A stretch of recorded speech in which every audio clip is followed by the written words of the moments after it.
इंसानों की तारीख की सबसे बड़ी सैर, 7 आसमानों की सैर, अल इसरा वल Meraj. You believe that Muhammad went to heaven on a winged horse? Yes, I believe in God. शब मेराज में सिदरतुल मुंतहा। ये इतना अजीम सफर मक्का में रसूलुल्लाह सल्लल्लाहु अलैहि वसल्लम की जिंदगी के सबसे मुश्किल और सख्त टाइम में हुआ। पहले आप सल्लल्लाहु अलैहि वसल्लम का बाइकआउट किया गया, फिर आप सल्लल्लाहु अलैहि वसल्लम के दिल के सबसे करीब लोग हजरत अबू तालिब और हजरत खदीजा रज़ियल्लाहु ताला अन्हा की वफात, फिर ताइफ में आप सल्लल्लाहु अलैहि वसल्लम को इतने पत्थरों से मारा गया कि जूते खून से भर गए। एंड टू टॉप दैट, मक्का में आप सल्लल्लाहु अलैहि वसल्लम की सिटीजनशिप भी खत्म कर दी गई। और जब आप सल्लल्लाहु अलैहि वसल्लम मक्का में किसी और की पनाह में रह रहे थे, अल्लाह ने इसी सबसे मुश्किल टाइम आप सल्लल्लाहु अलैहि वसल्लम को इंसानों की तारीख की सबसे बड़ी सैर कराई, 7 आसमानों की सैर। A journey like none before.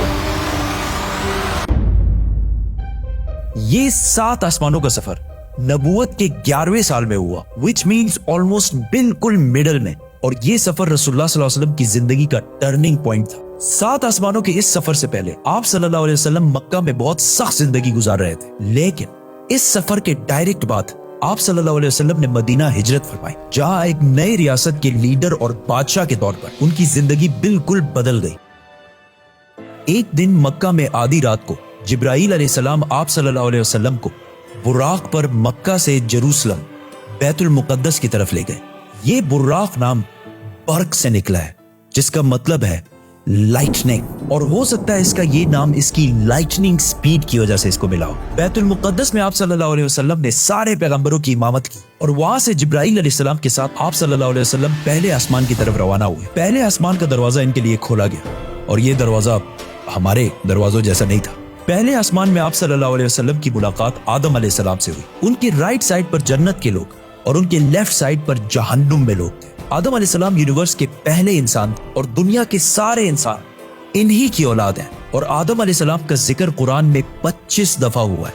आप सल्लल्लाहु अलैहि वसल्लम ने उन्हें सलाम किया, उन्होंने सलाम का जवाब दिया, और आप सल्लल्लाहु अलैहि वसल्लम दूसरे आसमान की तरफ रवाना हुए। वहां उनकी मुलाकात ईसा और याह्या अलैहिस्सलाम से हुई। ईसा और याह्या अलैहिस्सलाम एक दूसरे के कजन्स थे, जिन्हें क्रिश्चियनिटी में जीसस और जॉन द बैप्टिस्ट कहा जाता है। ये दोनों पैगंबर आज से 2000 साल पहले रोमन एम्पायर के स्टेट फलस्तीन में पैदा हुए, और इन दोनों कजन्स की जिंदगी बहुत ही मुश्किल हालत में गुजरी। हजरत याह्या अलैहिस्सलाम को एक जालिम हुक्मरान ने शहीद कर दिया, और इनकी शहादत को आज भी लोग करबला में इमाम हुसैन की शहादत से कंपेयर करते हैं। इनके कजन ईसा अलैहिस्सलाम के साथ भी यही होने वाला था, लेकिन अल्लाह ने आखिरी टाइम उन्हें दुनिया से उठा लिया। कुरान में याह्या अलैहिस्सलाम का जिक्र 5 दफा हुआ है, और हजरत ईसा अलैहिस्सलाम का जिक्र 25 मरतबा हुआ है। आप सल्लल्लाहु अलैहि वसल्लम ने इन्हें सलाम किया, उन्होंने सलाम का जवाब दिया, और आप सल्लल्लाहु अलैहि वसल्लम तीसरे आसमान की तरफ रवाना हुए। वहां उनकी मुलाकात यूसुफ अलैहिस्सलाम से हुई। यूसुफ अलैहिस्सलाम आज से ऑलमोस्ट 3600 साल पहले फलस्तीन में पैदा हुए, एंड वी ऑल नो कि कैसे वो वहां से इजिप्ट, जो उस जमाने का सुपर पावर था, उसके वाइस रॉय मतलब बादशाह के बाद सबसे ताकतवर वजीर बने। ये ऐसे था कि आज कोई यूके का प्राइम मिनिस्टर बने। यूसुफ अलैहिस्सलाम का जिक्र कुरान में 27 मरतबा हुआ है, और ये वाहिद पैगंबर है जिनकी डिटेल्स कुरान में बाइबल से भी ज्यादा है। आप सल्लल्लाहु अलैहि वसल्लम ने उन्हें सलाम किया, उन्होंने सलाम का जवाब दिया, और आप सल्लल्लाहु अलैहि वसल्लम जिब्राईल अलैहिस्सलाम के साथ चौथे आसमान की तरफ रवाना हुए। वहां उनकी मुलाकात इदरीस अलैहिस्सलाम से हुई। इदरीस अलैहिस्सलाम दुनिया के पहले इंसानों में से थे। आदम अलैहिस्सलाम और शीत अलैहिस्सलाम के बाद इदरीस अलैहिस्सलाम को इंसानों का तीसरा नबी माना जाता है, और दुनिया में सबसे पहले जुल्म के खिलाफ जिहाद इन्होंने ही किया था। इदरीस अलैहिस्सलाम को दुनिया का पहला साइंटिस्ट भी समझा जाता है, क्योंकि उन्होंने पहली दफा दुनिया में पेन कलम यूज किया था। पहली दफा आसमान में स्टार्स और प्लैनेट्स की मूवमेंट को ऑब्जर्व करके इंसानों की जिंदगी आसान बनाई थी। इदरीस अलैहिस्सलाम का जिक्र कुरान में 2 मरतबा हुआ है। आप सल्लल्लाहु अलैहि वसल्लम ने इन्हें सलाम किया, उन्होंने सलाम का जवाब दिया, और आप सल्लल्लाहु अलैहि वसल्लम 5वें आसमान की तरफ रवाना हुए। वहां आप सल्लल्लाहु अलैहि वसल्लम की मुलाकात हारून अलैहिस्सलाम से हुई।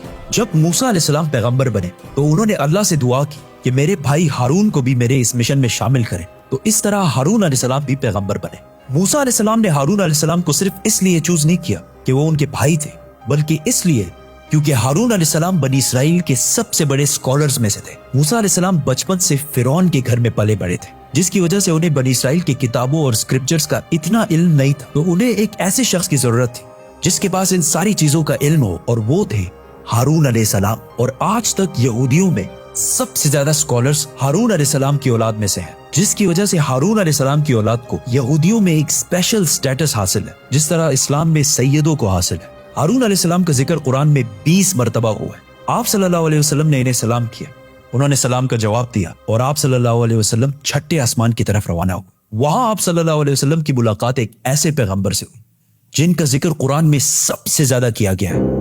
136 टाइम्स, क्योंकि मूसा अलैहिस्सलाम की स्टोरी को आज तक दुनिया की सबसे ज्यादा इंटरेस्टिंग और आउटस्टैंडिंग स्टोरी समझा जाता है। और आज भी बुक्स, कॉमिक्स और इवन हॉलीवुड की सबसे बड़ी फिल्म्स मूसा अलैहिस्सलाम की स्टोरी से कहीं ना कहीं इंस्पायर्ड होती है, जैसे कि Superman, Harry Potter and many others. ये सारे स्टोरीज बिलियंस ऑफ डॉलर्स कमा चुके हैं। And I was like, come on, this is Musa alayhi salam's story. हुआ ऐसे कि जब यूसुफ अलैहिस्सलाम मिस्र के प्राइम मिनिस्टर बने तो उन्होंने अपने 11 भाइयों को भी इजिप्ट में आबाद किया और काफी जनरेशंस तक वो उधर ही रहे और आहिस्ता आहिस्ता वो इजिप्ट के सबसे स्ट्रॉन्ग और रिच कम्युनिटी बने एज यूजुअल। लेकिन ये देखकर मिस्र के लोग इनसे डरने लगे और उन्होंने बनी इसराइल पर जुल्म करना शुरू किया और आखिर सारे यहूदियों को गुलाम बना दिया और बनी इसराइल मिस्र वालों के 400 साल तक गुलाम रहे, जिसमें उन्होंने उन पर बहुत जुल्म किए। आखिर 400 साल बाद मूसा अलैहिस्सलाम के जरिए अल्लाह ने बनी इसराइल को फिरौन की गुलामी से निकाल दिया। वहां से आप सल्लल्लाहु अलैहि वसल्लम 7वें और आखिरी आसमान पहुंचे, जहां उनकी मुलाकात उनकी ग्रेट ग्रेट ग्रेट ग्रैंडफादर से हुई, हजरत इब्राहिम अलैहिस्सलाम। पिछले हजारों साल से दुनिया के सबसे बड़े रिलीजन्स एब्राहमिक रिलीजन्स रहे हैं और आज भी दुनिया की 60% आबादी इन्हीं एब्राहमिक रिलीजन्स को फॉलो करती है। और हर दिन 5 वक्त की नमाजों में मुसलमान इब्राहिम अलैहिस्सलाम के लिए स्पेशल दुआ करते हैं। इसके बाद आप सल्लल्लाहु अलैहि वसल्लम सिदरतुल मुंतहा के पास पहुंचे। वहां आप सल्लल्लाहु अलैहि वसल्लम को बैतुल मामूर दिखाया गया, जिसका हर दिन 70,000 नए फरिश्ते तवाफ करते हैं। सिदरतुल मुंतहा आखिरी बाउंड्री है, वो आखिरी हद है, मखलूक कोई इससे आगे नहीं जा सकती। लेकिन रसूलुल्लाह सल्लल्लाहु अलैहि वसल्लम को इजाजत थी, इसीलिए वो जिब्राइल अलैहिस्सलाम को छोड़कर अकेले आगे बढ़े और अल्लाह के दरबार में हाजिर हुए। आप सल्लल्लाहु अलैहि वसल्लम से बाद में सहाबा ने पूछा कि क्या आपने अंदर अल्लाह को देखा? तो आप सल्लल्लाहु अलैहि वसल्लम ने कहा कि मैं कैसे देखता, वहां नूर, लाइट का पर्दा था। यहां इस इतने अजीम सफर का असली मकसद जाहिर हुआ।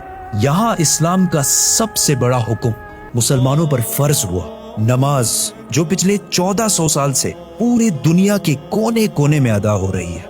इससे पहले नमाज फर्ज नहीं हुई क्योंकि मक्का में मस्जिद बनाना इम्पॉसिबल था। लेकिन आसमानों के इस सफर के बाद मुसलमानों ने मदीना की तरफ हिजरत की और वहां इस्लाम की पहली मस्जिद बनाई और इसी नमाज की वजह से मदीना में एक ऐसी डिसिप्लिन्ड और मजबूत कम्युनिटी बनी जिसने आगे जाके कुछ ही सालों में रोमन और पर्शियन एम्पायर, 2 बड़ी सुपर पावर्स को फतह कर लिया। उस वक्त आप सल्लल्लाहु अलैहि वसल्लम पर 50 नमाजें फर्ज हुई। जैसे ही आप सल्लल्लाहु अलैहि वसल्लम वहां से रवाना हुए, उनकी मुलाकात मूसा अलैहिस्सलाम से हुई।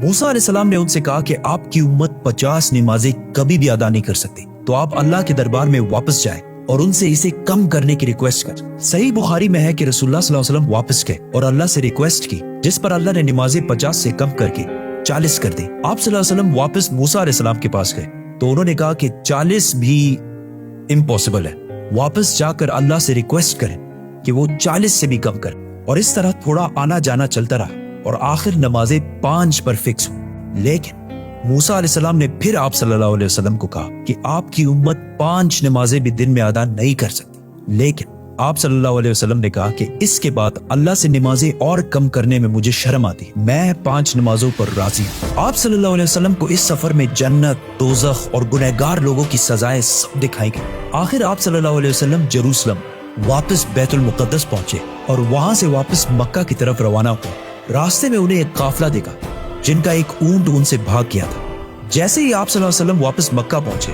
तो मक्का वाले सारे सो रहे थे, which means ये सारा कुछ आप सल्लल्लाहु अलैहि वसल्लम ने एक ही रात में किया था। अब ये कैसे पॉसिबल है? आइंस्टाइन की थ्योरी ऑफ रिलेटिविटी के मुताबिक What is time?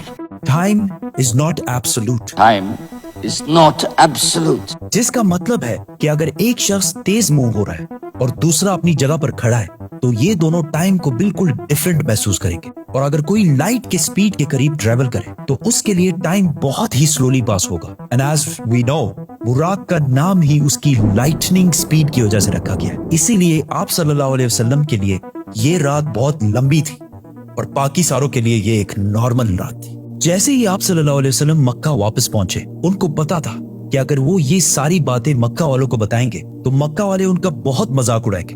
लेकिन आप सल्लल्लाहु अलैहि वसल्लम ने सारों को क्लियरली कंप्लीट स्टोरी सुना दी, जिसकी वजह से मक्का वालों ने उनका बहुत मजाक उड़ाया और आप सल्लल्लाहु अलैहि वसल्लम से बैतुल मुक़द्दस के बारे में क्वेश्चंस पूछने लगे, क्योंकि उनको पता था कि इससे पहले आप सल्लल्लाहु अलैहि वसल्लम बैतुल मुक़द्दस कभी भी नहीं गए। लेकिन उसी टाइम आप सल्लल्लाहु अलैहि वसल्लम की मेमोरी को और स्ट्रॉन्ग करने के लिए अल्लाह ने बैतुल मुक़द्दस को आप सल्लल्लाहु अलैहि वसल्लम के सामने पेश किया, इसी तरह जिस तरह आप इस टाइम ये वीडियो देख रहे हैं। मक्का वाले आप सल्लल्लाहु अलैहि वसल्लम से बैतुल मुक़द्दस के बारे में पूछते रहे और आप सल्लल्लाहु अलैहि वसल्लम उनके हर बात का जवाब देते रहे, जिससे वो सारे बिल्कुल शॉक हो गए। आप सल्लल्लाहु अलैहि वसल्लम ने उन्हें उस काफले का भी बताया जिसका ऊंट भाग गया था और उसके थोड़ी ही देर बाद वो काफला भी पहुंच गया, और उन्होंने कहा कि ये सब कुछ सच है, जिससे मक्का वाले और भी शॉक हो गए। लेकिन ये ऐसा वाकया है कि जिसे आज भी और उस जमाने में भी मानना बहुत ही मुश्किल था, जिसकी वजह से कुछ कमजोर ईमान वाले मुसलमान भी इस्लाम से फिर गए और आप सल्लल्लाहु अलैहि वसल्लम के दोस्त जिन्होंने आप सल्लल्लाहु अलैहि वसल्लम को पनाह दी थी, उन्होंने भी आप सल्लल्लाहु अलैहि वसल्लम की बात नहीं मानी। लेकिन जब अबू बकर रज़ियल्लाहु ताला अन्हु को इसका पता चला तो उन्होंने कहा कि अगर रसूलुल्लाह सल्लल्लाहु अलैहि वसल्लम ने कहा है तो ये यकीनन बिल्कुल सच बात होगी, जिस पर उनका नाम उस दिन से अबू बकर as-सदीक पड़ा। ये सफर कोई मामूली सफर नहीं था, बल्कि इसने इस्लाम की सख्त दिन खत्म करके इस्लाम के उरूज के दिन शुरू किए, और इससे अगले ही साल मदीना से 72 लोग आप सल्लल्लाहु अलैहि वसल्लम को अपने बादशाह और लीडर के तौर पर मक्का से मदीना की तरफ ले जाने के लिए आए। सब्सक्राइब।